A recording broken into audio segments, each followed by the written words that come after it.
Hello guys. आज हम लोग बात करेंगे कि जीएसटी के लिए एक नया रजिस्ट्रेशन कैसे लें। उसके लिए सबसे पहले आपको gst.gov.in की वेबसाइट पर जाना पड़ेगा। वहां से आप सभी लोग सर्विसेज टैब के अंदर जाएंगे और वहां से आप रजिस्ट्रेशन के अंदर जाएंगे। वहां पर आप एक न्यू रजिस्ट्रेशन का ऑप्शन देखेंगे और उसके ऊपर आप क्लिक कर देंगे।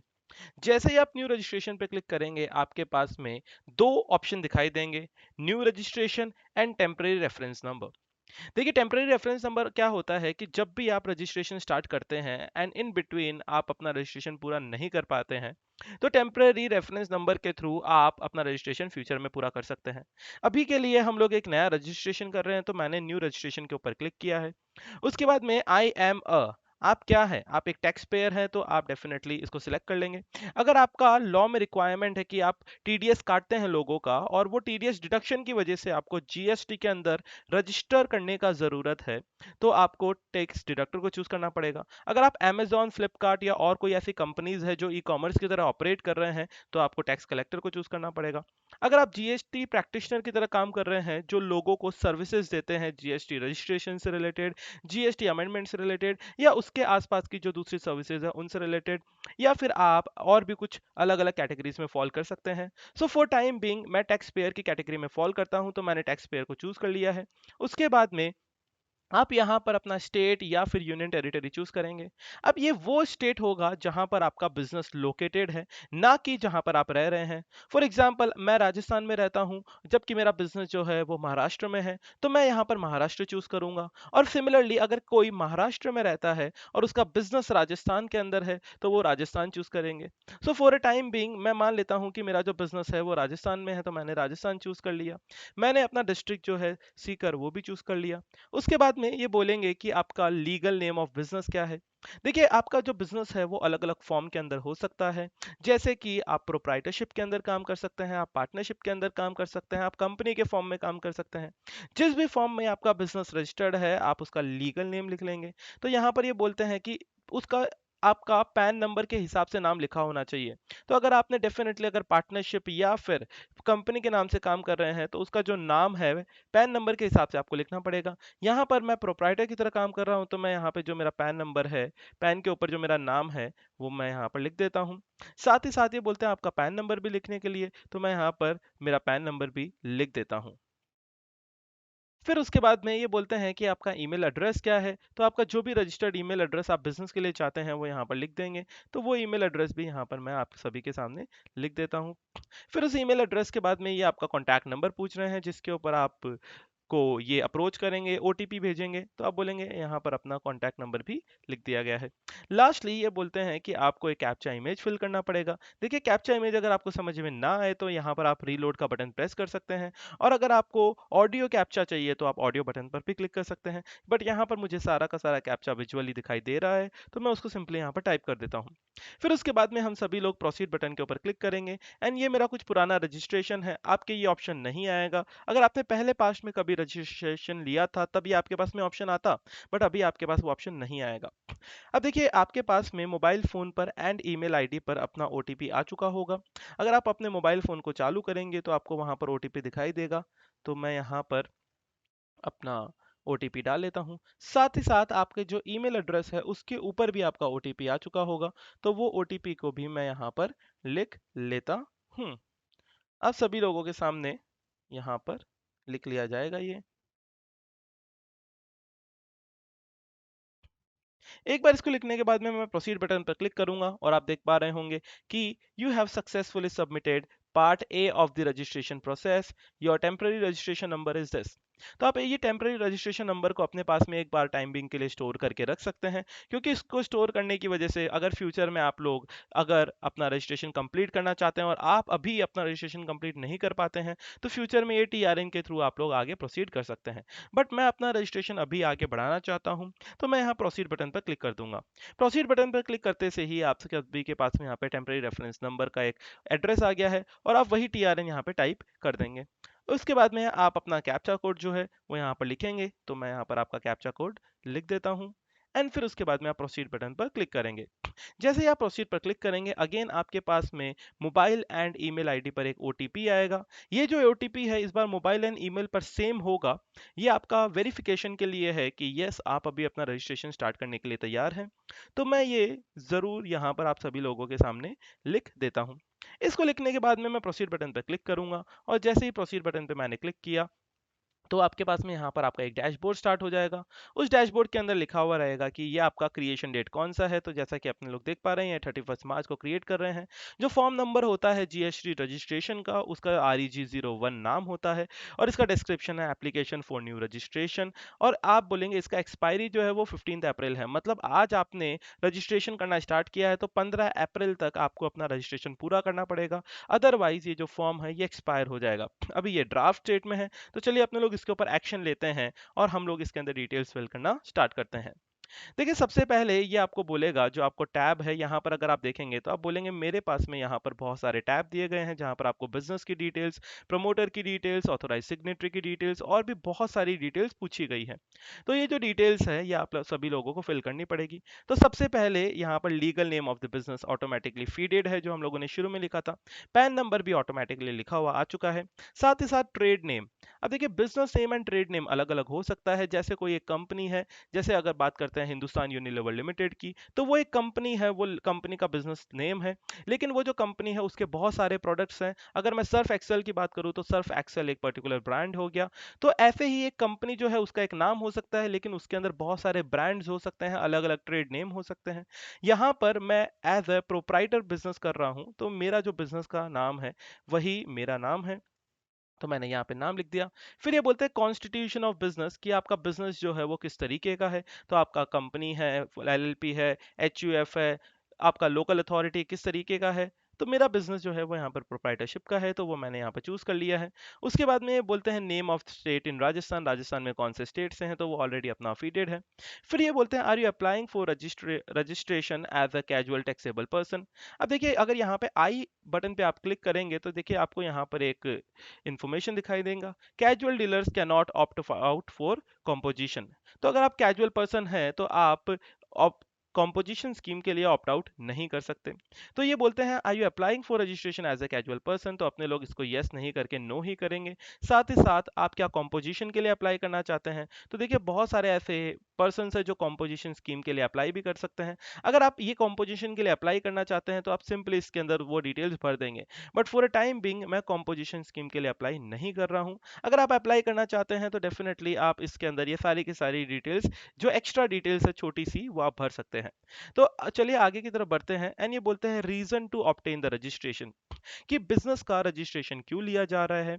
तो आप सभी लोगों को मैं बता देना चाहूंगा कि मुझे अगर ई कॉमर्स ऑपरेटर की तरह आप ऑपरेट करना चाहते हैं, आप जो इंटर स्टेट सप्लाई करते हैं, या फिर आप transfer of succession of business करना चाहते हैं, या फिर प्रोप्राइटर की डेथ हो गई है, या फिर जो भी इसमें से जेन्युइन रीजन है जिसकी वजह से आप बिजनेस में जीएसटी का रजिस्ट्रेशन लेना चाहते हैं, आप वो ऑप्शन को चूज कर लेंगे। या फिर अगर आपके पास कोई एक रीजनेबल ऑप्शन नहीं है तो आप अदर्स को चूज कर लेंगे। लेकिन जब भी आप अदर्स ऑप्शन को चूज करेंगे तो आपको वो रीजन लिखना पड़ेगा। तो मैंने अदर्स को चूज कर लिया है क्योंकि मैं यहाँ पर देने वाला हूँ services related to CA, and मैंने उसके लिए यहाँ पर अदर्स का रीजन चूज कर लिया है।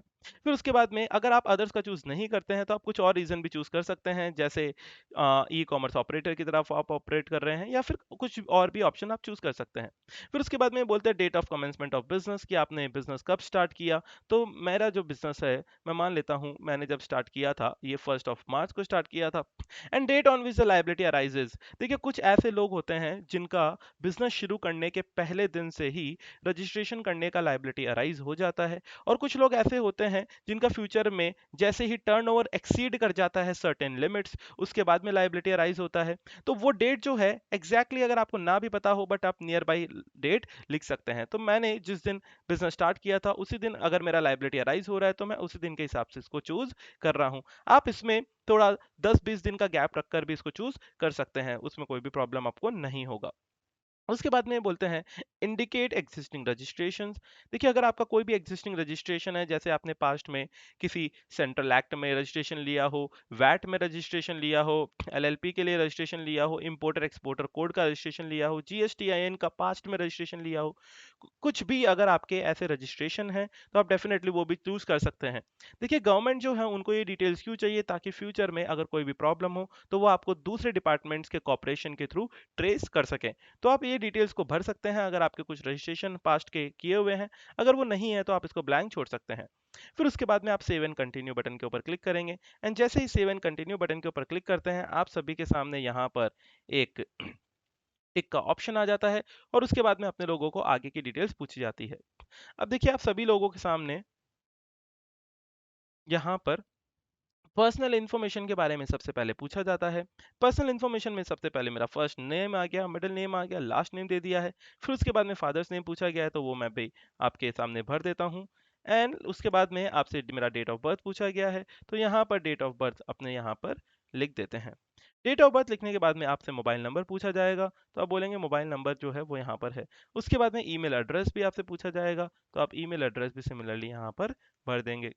उसके बाद में आपका जेंडर पूछा जाएगा, तो आप अपना जेंडर भर देंगे, एंड अपना टेलीफोन नंबर अगर आपका एसटीडी कोई नंबर है तो वो भी फीड कर देंगे।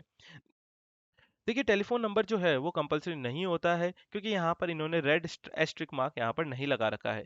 फिर उसके बाद में आइडेंटिटी इन्फॉर्मेशन के लिए आपको बोला जाएगा। देखिए यहाँ पर डेजिग्नेशन के बारे में बोला गया है, तो अब मैं यहाँ पर प्रोपराइटर की तरह काम कर रहा हूँ, मैंने यहाँ पे प्रोपराइटर भर दिया। फिर उसके बाद में ये बोलते हैं डायरेक्टर आइडेंटिफिकेशन नंबर। देखिए डिन नंबर जो है, अगर आप कोई कंपनी के अंदर डायरेक्टर हैं, अगर आप कोई एलएलपी के अंदर पार्टनर है, या फिर आपकी कोई अनलिमिटेड कंपनी है, प्राइवेट कंपनी है, पब्लिक कंपनी है, उन्हीं के अंदर आपको डायरेक्टर आइडेंटिफिकेशन नंबर मिलता है। सो प्रोपराइटर के लिए ये एप्लीकेबल नहीं है, लेकिन अगर आप कोई कंपनी है तो आप यहाँ पर वो फीड कर सकते हैं। आई यू सिटीजन ऑफ इंडिया, ये ऑलरेडी यस मार्क्ड है। आपका पैन नंबर ऑलरेडी यहाँ पर फीडेड है। उसके बाद में आप अपना पासपोर्ट का नंबर भी दे सकते हैं, और आप अपना आधार नंबर भी यहाँ पर दे सकते हैं। तो ये बोलते हैं आधार अगर आप नंबर देना चाहते हैं तो उसके लिए सेपरेट इन्फॉर्मेशन भी आपको यहाँ पर देनी पड़ेगी। तो उसके बाद में आपसे रेसिडेंशियल एड्रेस पूछा जाता है, तो मैं मेरा जो रेसिडेंशियल एड्रेस है वो यहाँ पे फीड कर देता हूँ। ये बिजनेस एड्रेस नहीं होता है मेरे दोस्तों, ये प्रोप्राइटर का रेसिडेंशियल एड्रेस होता है, एंड यहाँ पर मैं इसको फीड कर देता हूँ।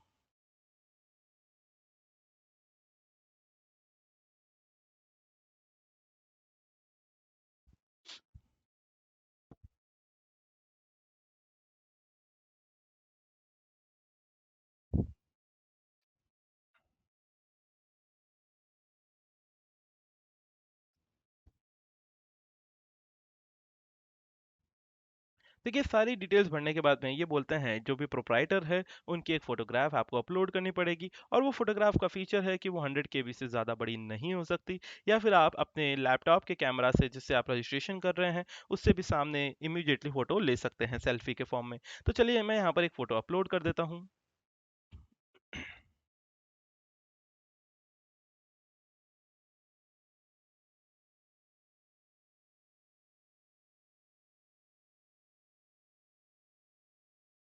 मैंने अपनी फ़ोटो अपलोड कर दी है। फिर उसके बाद में ये आपसे बोलते हैं other information also authorise signatory.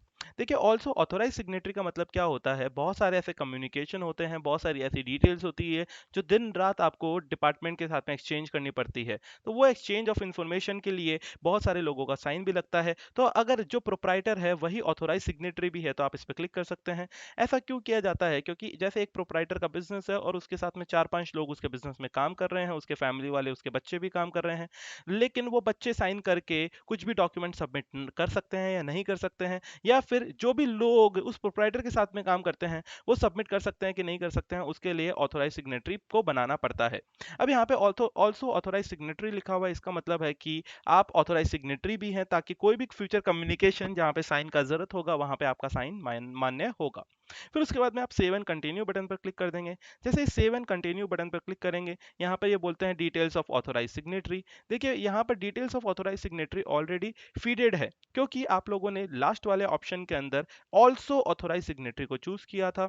वहां पर आपने जैसे ही चूज किया था तो ये सारी की सारी डिटेल्स ऑलरेडी यहाँ पर फिल्ड अप आ चुकी है, जैसा कि आप लोग सभी देख पा रहे हैं। और इसके बाद में अगर आप चलना चाहेंगे तो आप यहाँ पे सेव एंड कंटिन्यू का बटन क्लिक कर देंगे। लेकिन अगर आप यहाँ पे ऑथोराइज सिग्नेटरी की डिटेल्स नहीं भरते और आप किसी और को ऑथोराइज सिग्नेटरी बनाना चाहते हैं, जैसे कि मेरा नाम संजीव है और मैं मिस्टर राम को ऑथोराइज सिग्नेटरी बनाना चाहता हूँ, तो मुझे यहाँ पर सारी की सारी डिटेल्स मिस्टर राम की भरनी पड़ती, क्योंकि मैं जो संजीव हूँ मैं पूरे बिजनेस के ऊपर फोकस करता हूँ और राम जो है वो सारे डॉक्यूमेंट्स सबमिट करना, साइन करना, उन सभी पे फोकस करते। तो जो राम है वो यहाँ पर उनकी सारी डिटेल्स भर दी जाती और साथ ही साथ एक और लेटर ऑफ ऑथोराइजेशन जो है वो भी यहाँ पर अपलोड कर दिया जाता। तो जो लेटर ऑफ ऑथोराइजेशन है उसका जो फॉर्मेट है आप गूगल पर डायरेक्टली जाकर लिख सकते हैं, authorisation letter for GST registration, तो आपको ऑथोराइजेशन लेटर का फॉर्मेट मिल जाएगा और आप उसको यहाँ पर फिल कर सकते हैं। अभी के लिए जो ऑथोराइज सिग्नेटरी है वो मैं खुद ही हूँ और उसके बाद में हम लोग सेव एंड कंटिन्यू बटन पर क्लिक करते हैं। सेव एंड कंटिन्यू बटन के ऊपर क्लिक करने से ही उसके बाद में हम लोग आगे की तरफ आ गए हैं। अब देखिए यहाँ पर एक ऑप्शन आपके पास में और आता है जो कि बोलता है डिटेल्स ऑफ ऑथोराइज्ड रिप्रेजेंटेटिव।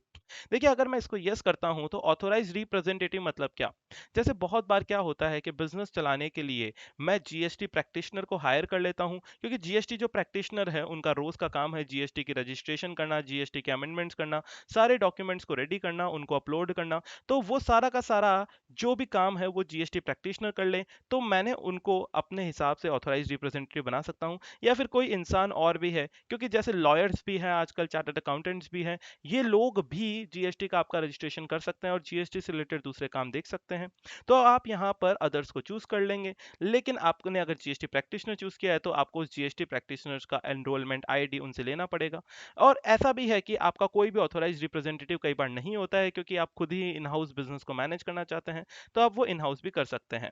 तो अगर आपका कोई ऑथराइज्ड रिप्रेजेंटेटिव है तो ये सारी डिटेल्स आप लोग भर देंगे, अगर वो नहीं है तो आप इसको यहाँ पर अनचेक्ड या अनमार्क्ड ही रखेंगे। फिर उसके बाद में आप सेव एंड कंटिन्यू के ऊपर क्लिक करेंगे एंड सेव एंड कंटिन्यू के ऊपर क्लिक करने के बाद में आपसे ये पूछेगा details of principal place of business. तो ये वो प्लेस हो गया जहां पर आप अपना बिजनेस ऑपरेट कर रहे हैं। अब देखिए जो मेरा घर का एड्रेस है, मैं मेरा बिजनेस वहीं से ऑपरेट कर रहा हूं, तो मैं मेरी बिल्डिंग का एड्रेस एंड सारी डिटेल्स यहाँ पे भर दूंगा।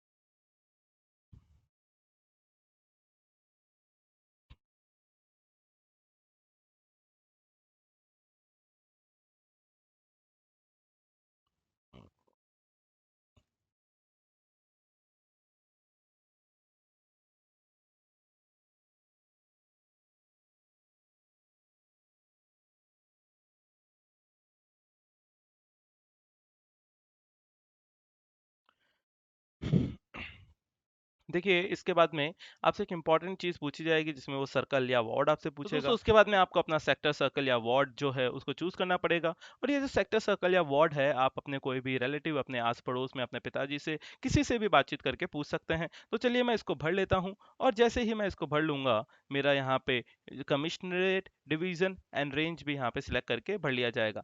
देखिए इसको सिलेक्ट करते टाइम पे आप लोगों को एकदम कॉशियस रखना है, ये सही होना चाहिए और आप ये इसके बारे में अपने आसपास में किसी से भी पूछ सकते हैं। फिर उसके बाद में आपका जो कॉन्टैक्ट नंबर है वो यहाँ पे ऑलरेडी फीडेड है, आपका ईमेल आईडी ऑलरेडी फीडेड है। उसके बाद में nature of possession of premises, मतलब जो बिजनेस की जगह है आप वो किसकी है।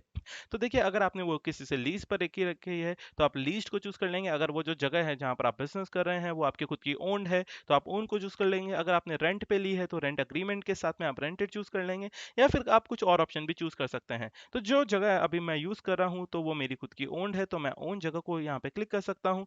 और उसके बाद में वहां पर ये अलग अलग आपसे डॉक्यूमेंट मांग सकते हैं। जैसे अगर ये आपकी जगह है तो आपका इलेक्ट्रिसिटी बिल या फिर लीगल ओनरशिप के डॉक्यूमेंट, म्युनिसिपल खाता कॉपी या प्रोप्राइटी टैक्स रिसीट, आप ये यहाँ पर दे सकते हैं। तो फॉर अ टाइम बिंग मैं अपना इलेक्ट्रिसिटी बिल दूंगा ताकि वो वेरिफिकेशन हो सके एड्रेस का। फिर उसके बाद में मैं जो फाइल है उसको चूज कर लूंगा और मैं फाइल को चूज करके यहाँ पे सिलेक्ट कर लूंगा। और फिर मैंने सिलेक्ट करने के बाद में अपना यहाँ पे इलेक्ट्रिसिटी जो बिल है उसका डॉक्यूमेंट अपलोड कर दिया है।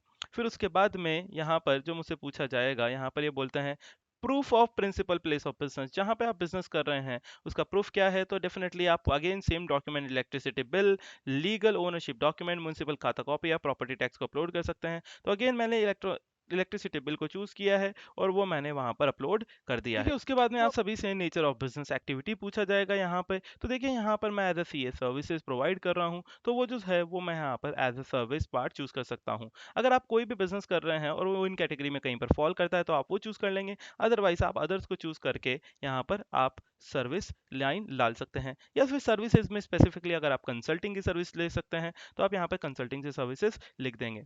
साथ ही साथ दोस्तों आपके पास में यहाँ पर एडिशनल प्लेस ऑफ बिजनेस के बारे में भी लिखा हुआ है। देखिए अगर आपका बिजनेस एक ही सिटी में दो से ज़्यादा जगह पर है या एक से ज़्यादा जगह पर है, या फिर आपका जो बिजनेस है वो बहुत सारी जगह है with in the same state, तो आप लोगों को यहाँ पे एडिशनल प्लेस ऑफ बिजनेस का डिटेल भी देना पड़ेगा। जैसे अगर एक सिंगल सिटी सीकर के अंदर मेरे 3-4 गोडाउन है तो वो 3-4 गोडाउन की डिटेल्स भी मुझे यहाँ पर एडिशनल देनी पड़ेगी। But for a time being मेरा कोई भी एडिशनल प्लेस ऑफ बिजनेस नहीं है, तो मैं यहाँ पर इसको चूज नहीं करूंगा और फिर मैं सेव एंड कंटिन्यू के ऊपर क्लिक कर दूंगा। वापस से ये वही पूछेंगे details of additional place of business, तो वापस मेरा कोई भी एडिशनल प्लेस ऑफ बिजनेस नहीं है तो मैं उसको चूज नहीं करूंगा। फिर उसके बाद में मैं आगे की तरफ चल के कंटिन्यू एंड नेक्स्ट के ऊपर क्लिक करूंगा। एंड कंटिन्यू एंड नेक्स्ट के ऊपर जब क्लिक करूंगा तो आप सभी के साथ में यहाँ पर आगे डिटेल्स आएंगी। देखिए अगर आप गुड्स में डील करते हैं तो आप यहाँ पे अपनी टॉप 5 कमोडिटीज का नाम लिख देंगे। अगर आप सर्विसेज में डील करते हैं तो आप अपनी टॉप 5 सर्विसेज का नाम लिख देंगे। जो भी आप सर्विसेज देते हैं वो यहाँ पर लिख देंगे। तो जैसे मैं यहाँ पर इस सभी को फिल कर देता हूँ और मैं कंसल्टेंसी की सर्विसेज देता हूँ, तो जो भी कंसल्टेंसी के बारे में जितने भी एरिया है तो वो कंसल्टेंसी के बारे में मैं यहाँ पर दोस्तों आप सभी के सामने लिख देता हूँ।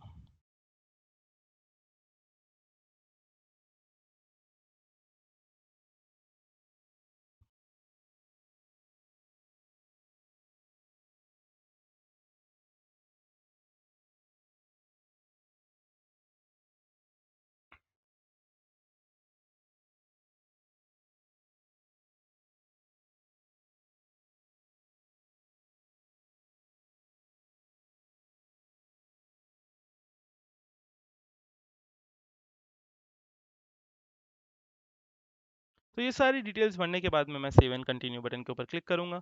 फिर उसके बाद में ये बोलेंगे स्टेट स्पेसिफिक इन्फॉर्मेशन। देखिए अगर आप लोगों ने पास्ट में कोई रजिस्ट्रेशन लेकर रखा है प्रोफेशनल टैक्स के बारे में, या फिर प्रोफेशनल टैक्स रजिस्ट्रेशन नंबर लेकर रखा है, या फिर आपने स्टेट एक्साइज में कोई लाइसेंस लेकर रखा है, या फिर कुछ और आपने जिस पर्सन के नाम पर लेकर रखा है, वो सारी डिटेल्स आप भर सकते हैं। मेजॉरिटी केसेस में जनरली ये चीज़ें नहीं आती है तो आप इसको ब्लैंक छोड़ सकते हैं, और वो ब्लैंक छोड़ने के बाद में आप सेव एंड कंटिन्यू के ऊपर क्लिक कर सकते हैं। तो दोस्तों उसके बाद में ये बोलते हैं कि आप आधार के थ्रू ऑथेंटिकेशन करना चाहते हैं या नहीं करना चाहते, और मैं ज़रूर आधार के थ्रू ऑथेंटिकेशन करना चाहूँगा। देखिए जब आप आधार के थ्रू ऑथेंटिकेशन करेंगे तो आपके पास में आधार के ऊपर जो भी रजिस्टर्ड नंबर है उसके ऊपर आपके पास में ओटीपी आएगा। तो उसके लिए अपने लोगों को यहाँ पर टिक मार्क करना पड़ेगा, और ये टिक मार्क करने के साथ साथ में अपने लोग सेव एंड कंटिन्यू पर क्लिक करेंगे। जैसे ही सेव एंड कंटिन्यू पर अपने लोग क्लिक कर रहे हैं, यहाँ पे एक एरर आ रहा है। ये बोल रहे हैं कि please select primary authorise signatory in authorise signatory tab. तो देखिए अपने लोगों ने यहाँ पर ऑथोराइज सिग्नेटरी टैब के अंदर जाएंगे और जो संजीव मित्तल है उनको प्राइमरी ऑथोराइज सिग्नेटरी बना देंगे। एक बार वो प्राइमरी ऑथोराइज सिग्नेटरी बन गए तो उसके बाद में जो भी साइन होंगे वो उन संजीव मित्तल के ही हर जगह लग पाएंगे इस जीएसटी रजिस्ट्रेशन के लिए। फिर उसके बाद में हम लोग वापस आधार ऑथेंटिकेशन पर जाएंगे और वहां पर जाकर हम लोग सेव एंड कंटिन्यू बटन पर क्लिक करेंगे। जैसे हम लोगों ने सेव एंड कंटिन्यू बटन के ऊपर क्लिक किया, यहाँ पर आपके पास में एक वेरिफिकेशन का डिक्लेरेशन आएगा जहाँ पर मैंने टिक मार्क कर दिया है। एंड उसके बाद में ये बोलेंगे ऑथोराइज सिग्नेटरी संजय मित्तल है, एंड एंटर द प्लेस। तो जो भी प्लेस पर वो है जहां पर ये साइन कर रहे हैं वो प्लेस यहाँ पर लिख दिया जाएगा। फिर उसके बाद में आप submit with digital signature certificate, अगर आपके पास कोई डीएससी है आप उसके थ्रू भी ये साइन कर सकते हैं, या फिर आप इलेक्ट्रॉनिक वेरिफिकेशन कोड ईवीसी जो है उसके थ्रू भी साइन कर सकते हैं। तो ये बोलेंगे कि आपके पास में एक ओटीपी भेजा गया है आपके ईमेल आईडी पर एंड मोबाइल नंबर पर, तो मैं यहाँ पर वो फीड कर दूंगा। तो जो ओटीपी एंड जो ओटीपी आपके पास में मोबाइल पे एंड ईमेल एड्रेस पे आया है वो ओटीपी दोनों जगह सेम होगा, तो आप दोनों में से कोई भी लोकेशन को चूज कर सकते हैं। आपके दोनों ओटीपी बिकॉज सेम ही रहेंगे। तो मैं इसको फीड कर देता हूँ।